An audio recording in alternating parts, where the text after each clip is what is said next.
Good afternoon, everyone. My name is Grace Murray, and I'm delighted to welcome you to this meditation and mindfulness session from the Freer and Sackler Galleries, Smithsonian's National Museum of Asian Art. Today's session will be led by Aparna Sadananda, and it is inspired by a work from our Japanese collection. Following the 30-minute meditation, we will have a spotlight talk and some conversation about the artwork with Sonia Komen-Ernsthoff, a scholar of Japanese art and communication specialist at the museum. Now I'd like to welcome Aparna to begin today's session. Thank you, Grace, for starting this session. Today, as we observe the 92nd birth anniversary of Martin Luther King Jr., I'm reminded of words from his very famous speech, "I Have a Dream." In fact, I'm in awe of how the timing of his birthday is so close to a time where we start each new year and set intentions, think about our dreams for the time to come. And that brings me to another quotation by William Butler Yeats, that in dreams begin responsibility. And today we have chosen a work of art from the Japanese collection, which I feel has symbolism that really speaks to this aspect of feeling this responsibility to sort of prepare for whatever we have dreamt for and transform ourselves so we can be on the path to fulfilling those dreams. So let me start by introducing you to our artwork of choice today. So take a moment to adjust your screens so you're able to see this beautiful, beautiful work of art. It almost feels quite delicate to look at this. So here we have the Fan Form Incense Box. I invite you to take a first look at this object, which is made of wood with lacquer work, maki-e and nashiji.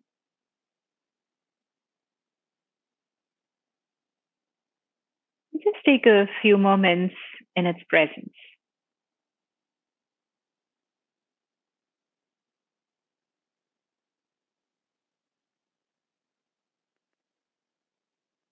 And we will be coming back to examining this object more closely and engaging with it in some time from now.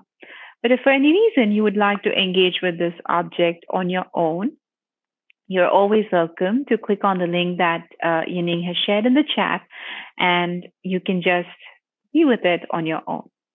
But if you'd like to take a few moments to center your attention and then come back to looking at this in more detail, let's pause the screen sharing here and take a moment to center our attention. So please feel free to shift a little bit, make adjustments to your posture. And if you feel that to sit upright, you need to prop your back with some pillows, you can do that as well.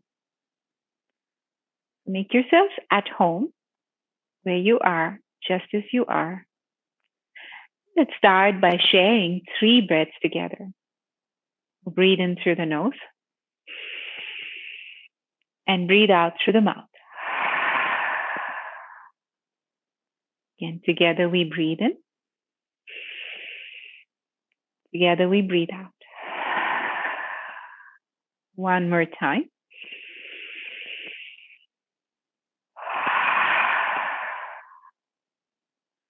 And then we'll continue on our own with each inhale, reminding us of being here, and each exhale of reminding us of being present in the now. Feel free to close your eyes or lower the gaze.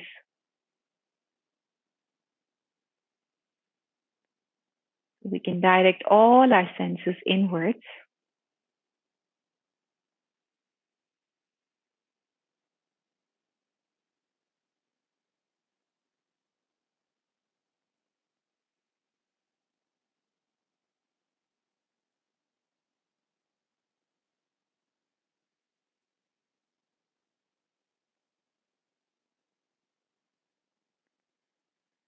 Slowly, we'll bring awareness to where the breath is naturally unfolding in the body.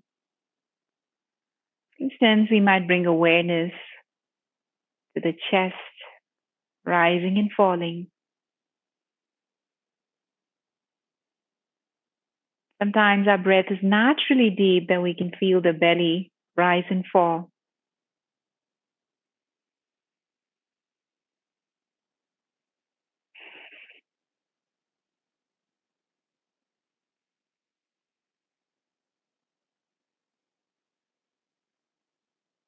We're breathing in here,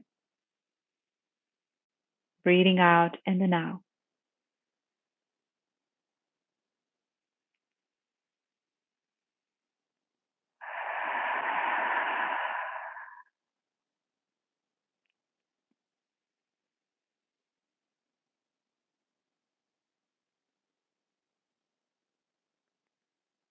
Slowly, we'll use this thread of breath to connect with each part of the body. So as I mentioned a part of the body, just imagine you're breathing into that. You're breathing into the sensations that are happening there. So we can feel a little more embodied by the end of this body scan. So let's bring our attention to the feet, the shins and the calves, knees and the thighs,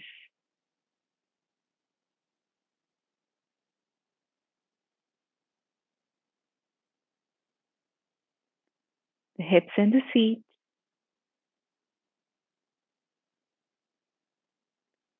the lower back, the upper back, the shoulders,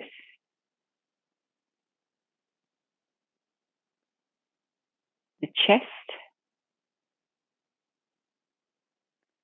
the abdomen, the upper arms, elbows, forearms, the wrists and the hands,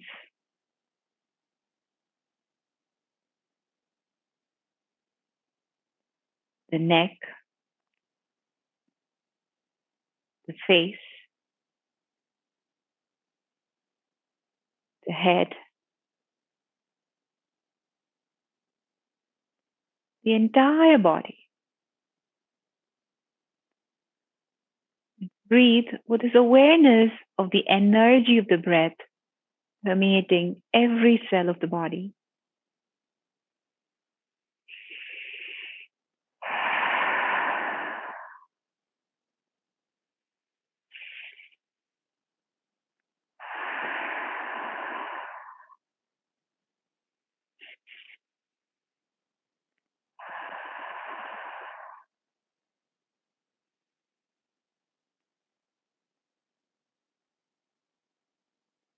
Breathing in here, innately connected to our presence through this body. And all of this is happening as we breathe out now.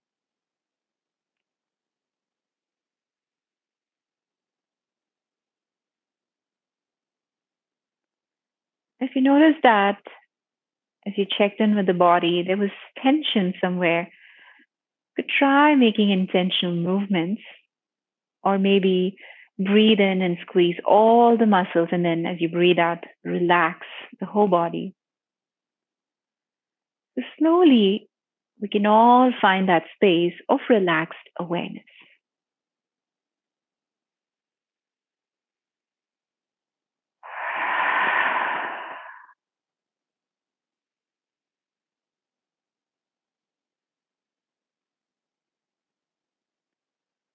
Just for a moment, let your eyeballs sink into the back of their sockets.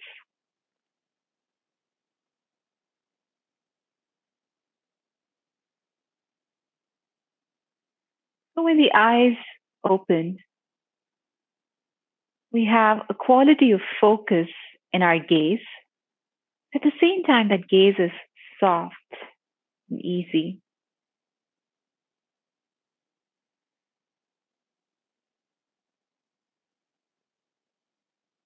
And we'll first take some time to just notice the shape of this box, the flowy, fan like shape, more unconventional for a box used to store.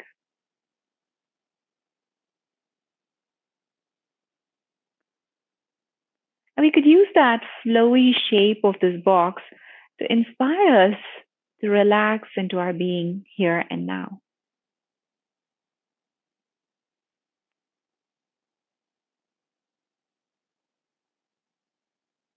And as we look at this object, there might be a lot of questions arising in the mind. And while that's a perfectly valid way of experiencing this object, we can remind ourselves that in a few moments from now, we will have an opportunity to learn more facts, gain more knowledge about this box. Just for now, can we simply be with it, be in its presence?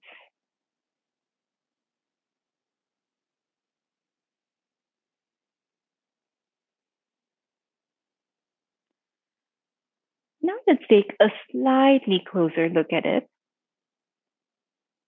Just close enough so we can resolve all those dots and speckles that seem to be scattered over the black backdrop.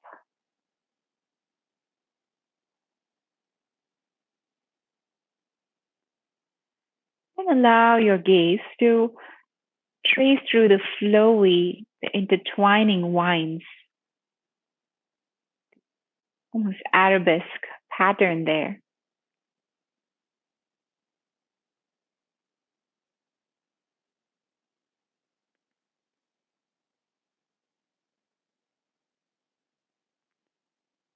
And then our attention might be drawn to those leaves that seem like leaves of a Ginkgo tree, the fan shaped leaves,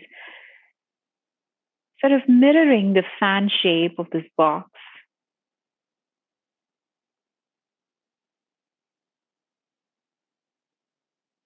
And right amidst these intertwining leaves and foliage, we can see a majestic bird here, the phoenix.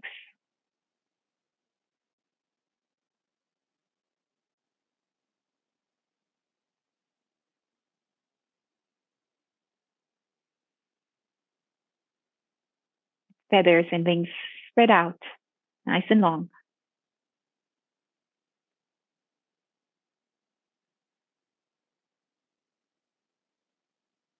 And it seems to be like a phoenix that has perhaps just landed on that branch, or maybe it's about to take off.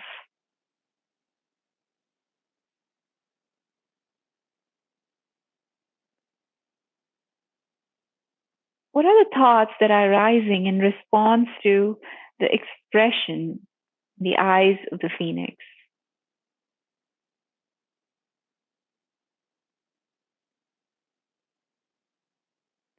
Maybe we're curious about why there are these patches here at the crest and in the cheeks of the bird that are a little reddish.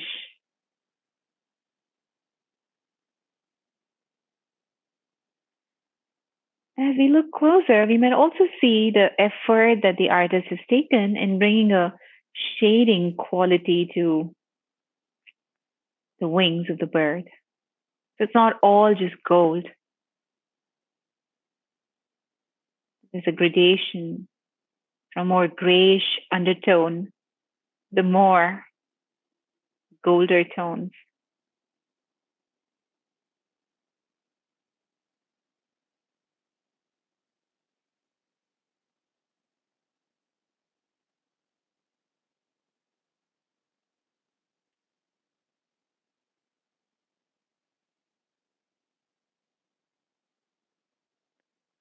When we feel complete, enjoying this intricacy of the work, art, the craftsmanship in this box, Slowly zoom out.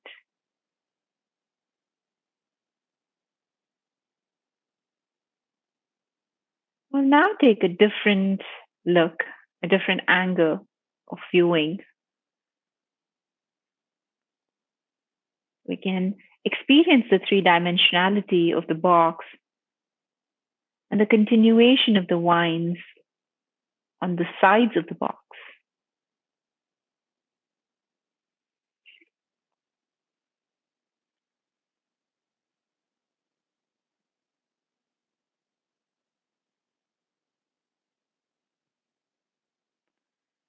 Imagine if we could put our intentions into this small box, which is about 3 inches long and maybe 2 inches wide. A small box, but big enough to contain our dreams. What dreams would you like to place inside this box? And if you're wondering about what are those intentions that you'd like to dream of, take a moment, allow your mind to feel free to imagine, come up with innovative, even out of the box dreams.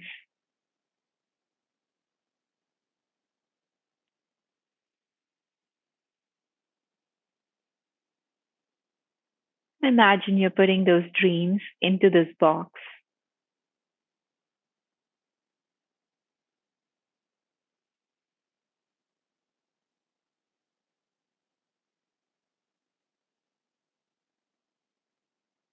And once you have put all your dreams into this box, let's think about the path that will lead us. Maybe the path requires rebuilding, it requires resilience, maybe it requires transformation.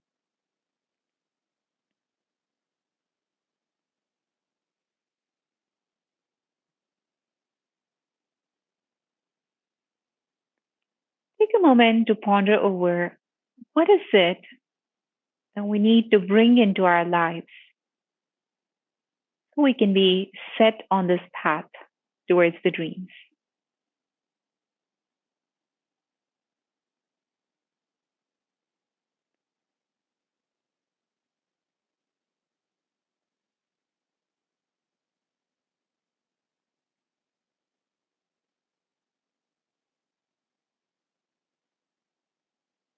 And as we think of these routes to get to our dreams, come back to the body, which is, of course, the medium, the vehicle through which we can bring about all that which is needed to fulfill these intentions. And of that is made possible as long as the breath is flowing through this body. So let's deepen our connection to that breath by practicing a few ujjayi or victory breaths, softly engaging the throat while we breathe in and out.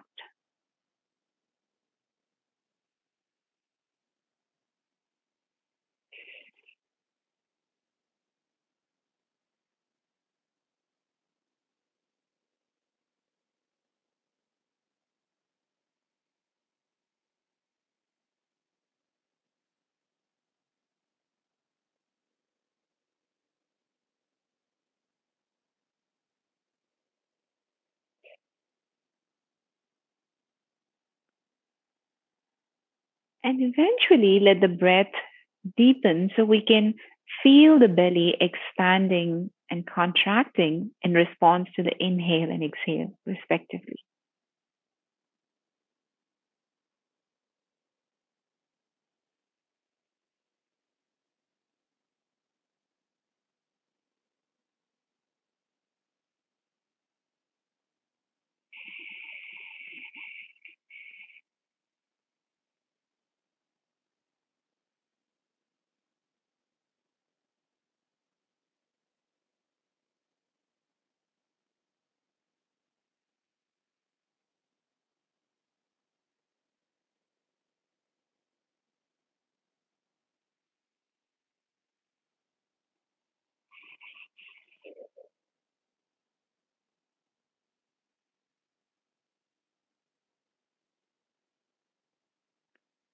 And now, if you'd like to add more focus, like quality, to this practice of breathing, you can make the breath a little faster. You're still taking those full deep breaths, expanding and contracting the abdominal muscles, going at a pace where you feel a little more awakened. However, if this practice of breathing makes you feel dizzy, or if you're a prenatal yogi or someone practicing with a pre existing condition of hypertension, just go at a slower pace, at a calmer pace. Otherwise, feel free to practice Bhastrika or fire breaths.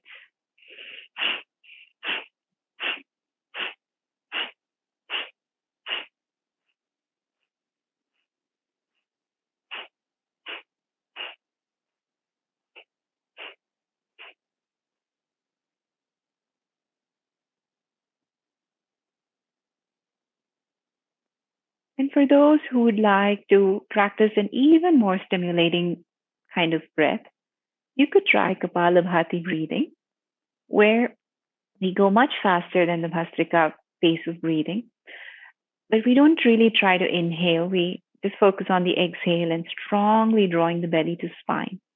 The inhales happen automatically. And this would look somewhat like this.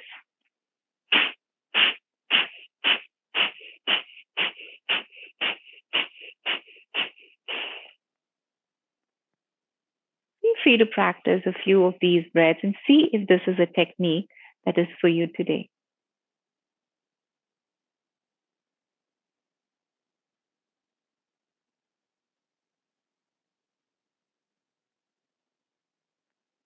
And once we have all found our practice of breathing, we'll do that specific, skillful way of breathing for about a minute from now.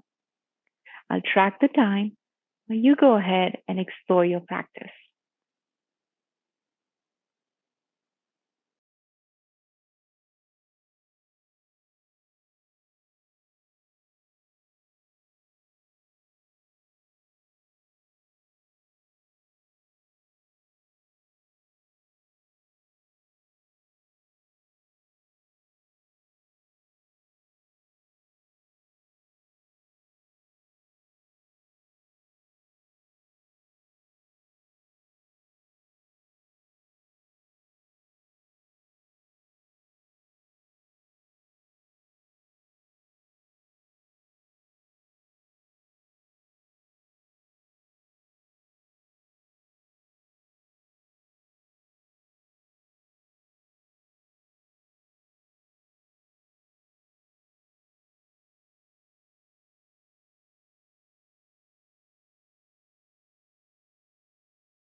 We'll let go of all the effort and the breathing, letting the breath happen on its own.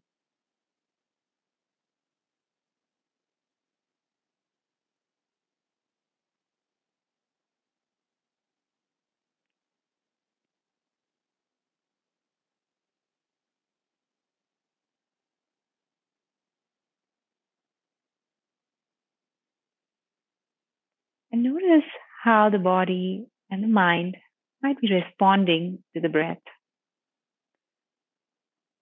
What are the qualities, bodily sensations that arise in response to that way of breathing?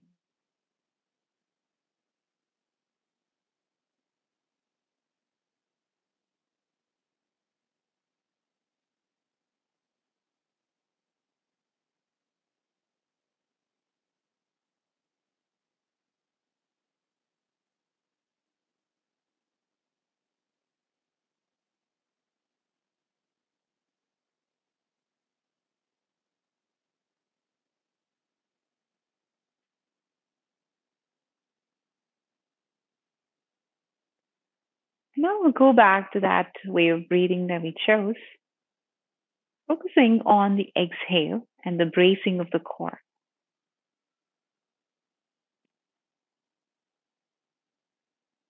And as we do this choice of breath work, we could imagine that the life's energy is coming into the body in the form of light. So we're inhaling light, any color of our choice, into the core. And as we exhale and contract the belly, we're pumping that light, illuminating the whole body.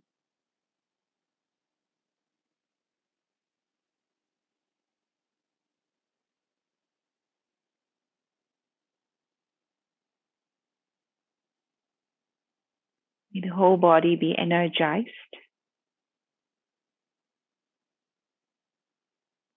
And as the body's vibration is elevated,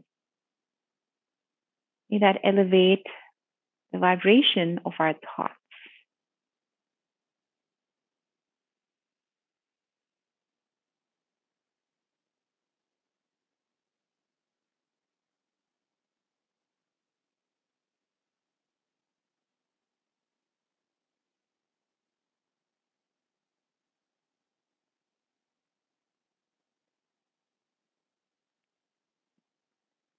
But also imagine this energy in the core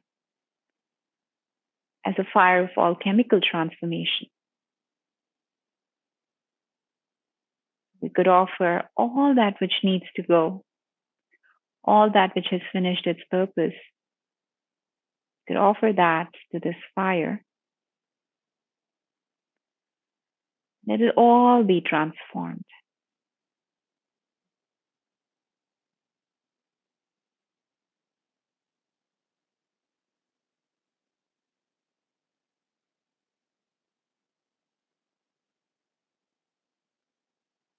The strongest, most resilient version of ourselves rise from these ashes so we can find the strength, resilience, the persistence we need in order to be set on this path to our dreams, in order to rebuild our future right here, right now.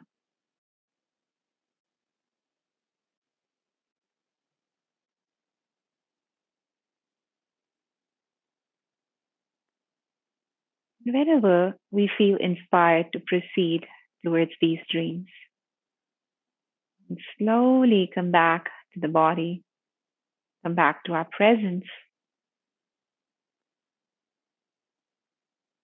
spending a moment here with the phoenix on this box.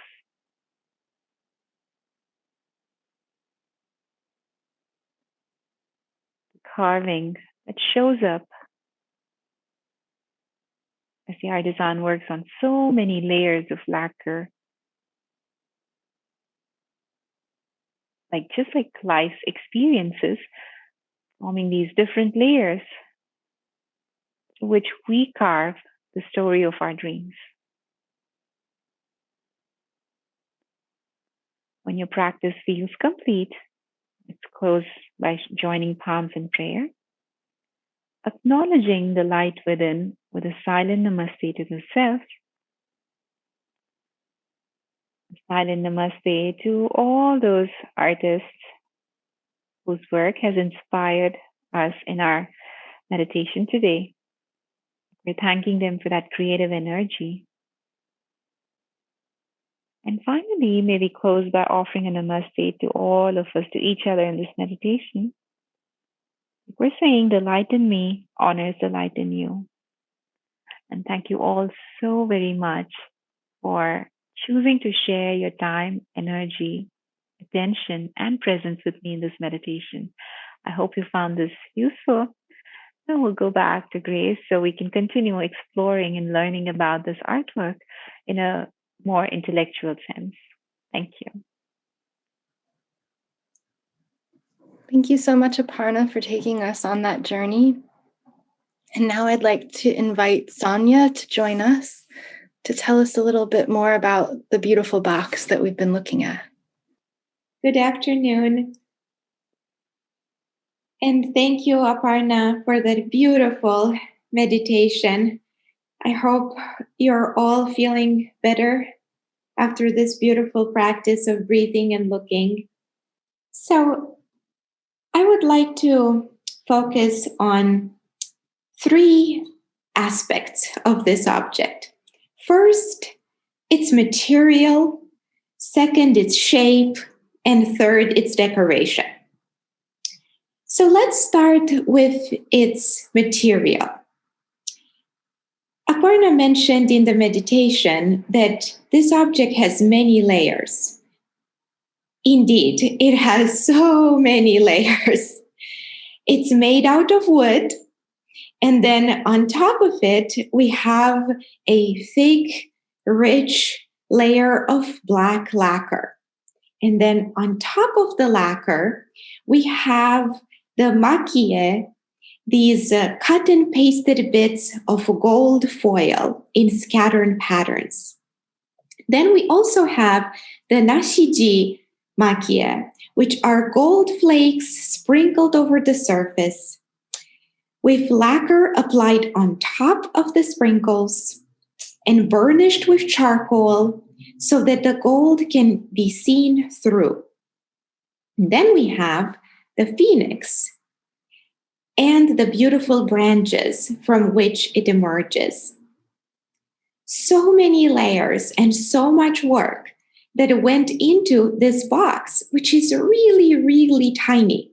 I don't know how big the box is right now on your screen, but if you were to hold this object in your hands, it is 1 inch by 2 inches by 3 inches. It's a really tiny object, and it has all of these different layers of craftsmanship and material. Now let's take a look at its shape. This is a fan-shaped box. As you can see, it's not the folded kind, but the flat kind of a fan. Now, of course, you may ask, why have a box made in the shape of a fan?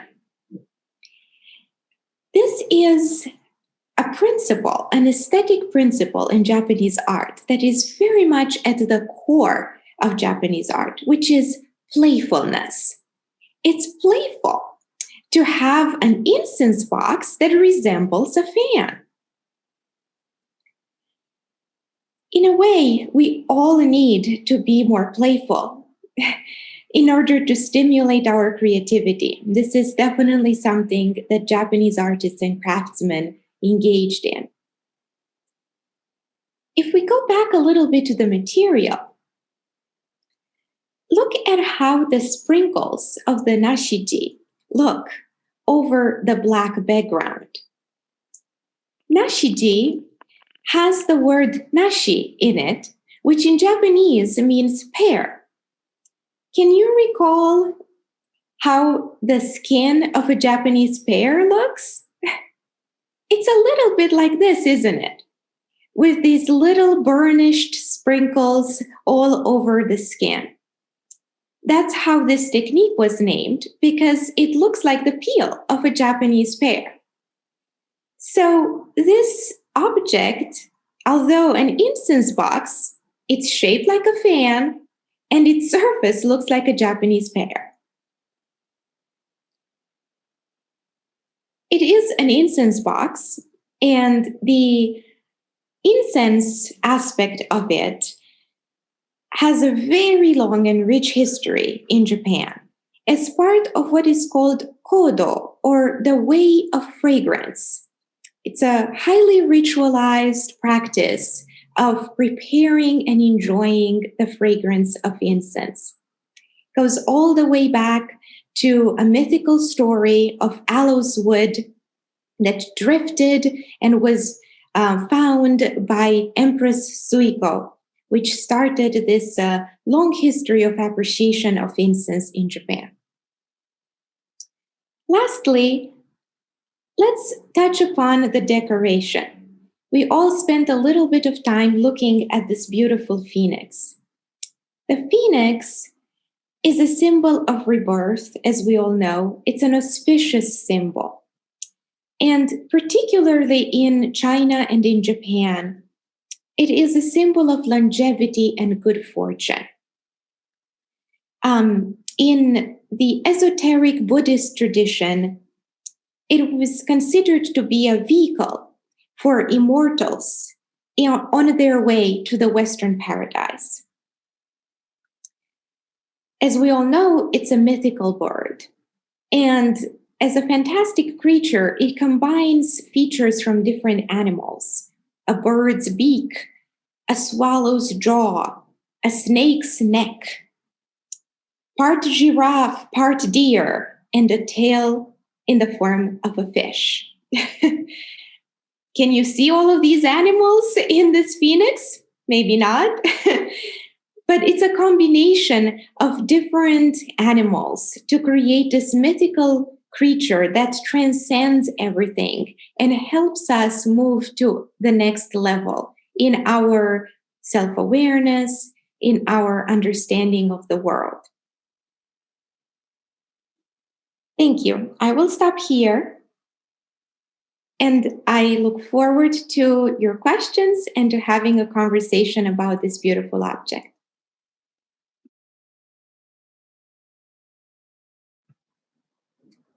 Thank you, Sonia. I'm wondering if you could just zoom in a little bit, maybe on the artwork, so we can keep looking at it. Perfect. Evelyn asks, Sonia, are you a freer docent? No, Sonia is a communication specialist at the museum, and she also has a PhD in Japanese art history and was previously a member of our curatorial staff at the museum. Yes, that's right. Thank you, Grace, and thank you for the question. I love talking about our collection. We have a question from Adrian who asks, are there other mythical creatures that were used on similar boxes in Japanese art? And Pamela asks, how old is this object? Yes, one other mythical creature that comes immediately to mind is a dragon.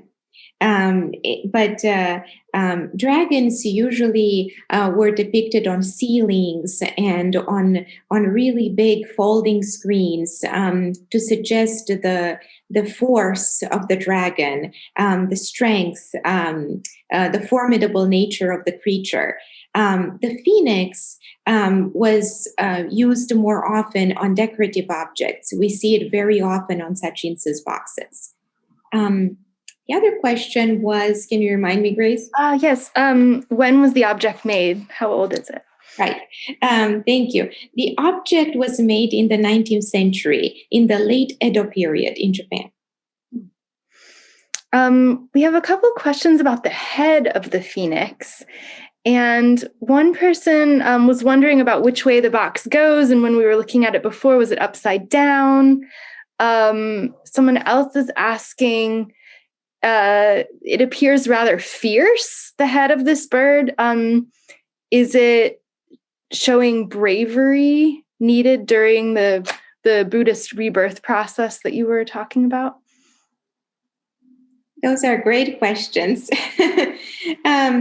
Yeah, so first of all, regarding the shape, right, let me zoom out a little bit so that we can see the whole object, right? So if we think about it as being in the shape of a fan, right, this would be the base of the fan, right? And if this were an actual fan, right, you would have that stick, the handle of the fan right here, right? And then it's sort of, you can follow the shape like this, right? So if you think of it as a fan, right, then I guess this is the right orientation, so to speak. But we also have to remember that this is a box, right? And if I go to the other image of it, where you can see it in its three-dimensionality, a way, as a box, you use it in all kinds of ways, right? And you place it on a shelf, right? Or you move it around in your hand. So in a way, it doesn't really have an orientation. And I think that the position of the phoenix is such that, as Aparna mentioned in the meditation, right? You see how the feathers and the branches continue from one side to the other sides. It takes over the object, right? And you can see it irrespective of how you look at it. Two other questions that came in about just specific aspects of the phoenix. Patricia is wondering, what is the red color that we see on the surface? And Marianne is wondering, can we see the bird's legs? Yeah. Okay, let's go back to zooming in on the phoenix. So yeah, you see here a little bit of color, right?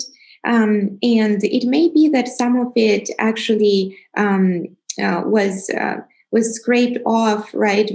Either by regular wear and tear over the years or by frequent use. So we don't know really the extent to which there were more colors perhaps on the phoenix here. I think there was a question earlier also about how fierce it looks, right? So the color that's added to it is to show what a magnificent bird this is and how different it is from a regular bird, from a bird that we can actually see in nature. It's a bird that's supposed to combine male and female principles. So it has all kinds of different feelings and attributes combined in one. I mean, the feathers are so delicate and so undulating, right? While the beak seems a little sharp, right? And his gaze is so fierce, right? So we see all of these different, perhaps even contrasting attributes that are all encompassing in the phoenix. And the legs, you can see the legs here, right? I don't know if you can follow my arrow here, right? So this is one leg, right? And here's another, right? So if we go back to this other view of it, following the orientation of the fan, right? It almost looks like the phoenix is in flight and it's turning, right? You can see how the neck and the beak are turning, and the legs seem to be almost tucked in under the body. So what is it doing, right? Is it turning because it noticed us, the viewer? Is it turning because it's about to perch on these branches? Or is it going, or is it just taking flight? Thank you for that. We are just about at time, but we have a few wonderful questions left. So I'll just throw them out, Tanya. And if you have something you'd like to add about them, let me know. Someone is asking about the Japanese incense tradition. Would this have been used in a ritual? Would the box have been carried around or kept in your house? Someone else is asking about the symbolism of the ginkgo, what that recalls. And then would this box have been made by a team of artisans? Those are great questions. So the incense aspect of it is very interesting. As you know, there are all kinds of different arts of appreciating day-to-day rituals in Japan, right? Some of you may be familiar with the tea ceremony. The incense ceremony is similar to that. The objects play an important role in that tradition. And it goes back to the Heian period, to the 8th through the 10th centuries in Japan, where incense enjoyment was an integral part of court life. And it was about appreciating incense. It was also about matching different fragrances. There were matching games for fragrances, matching games for incense containers and incense burners. And this tradition continued and was transformed along the centuries. So by the time this object was made in the 19th century, the incense ritual tradition in Japan was centuries old. I don't know if in the late 19th century an object like this would have been used for a traditional incense ceremony, though. A lot of these objects began to be used interchangeably for other things too. This could have been used, for example, as a cosmetic box, although it is an incense box. Thank you so much. Thank you for sharing some of your knowledge with us and for taking us on this beautiful exploration of this object from the collection. It's wonderful to be able to look at something so small through the format of Zoom. We can really see so much in it. I hope that this session was meaningful for everyone who joined today. I hope you stay safe in the next week and that you come back and join us again next Monday and Wednesday for our regular sessions, and then again for our art-based session next Friday. Until then, take care, stay safe, and be well, everyone.